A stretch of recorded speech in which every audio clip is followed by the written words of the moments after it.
In today's video, I am going to teach you how to add staff on Shopify. This is the process you will use when you want to give a team member, contractor, or developer access to your Shopify admin while still controlling what they can and cannot do. Start by logging into your Shopify admin as the store owner or as a user who has permission to manage users.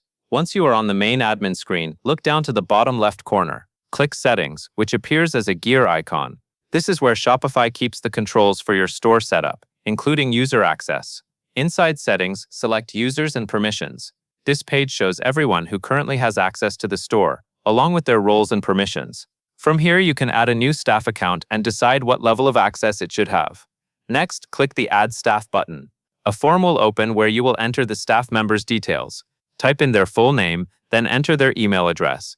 Make sure the email address is correct because Shopify will send the invitation link to that address and the person will need it to accept access. After that, you will assign permissions.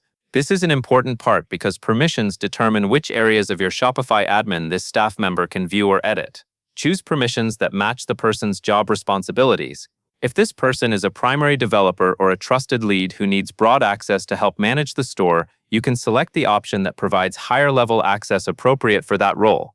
Then review the sensitive permissions carefully. Shopify allows you to manually toggle access to items like Manage Settings or View Margins. Only enable these if the role truly requires it, since these areas can affect critical store configuration and financial information. As a practical tip, start with the minimum access needed and expand permissions later if the staff member needs more.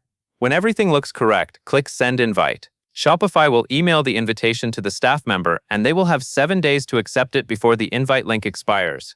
If it expires, you can return to this same Users and Permissions page and send a new invite. That covers everything you need to know.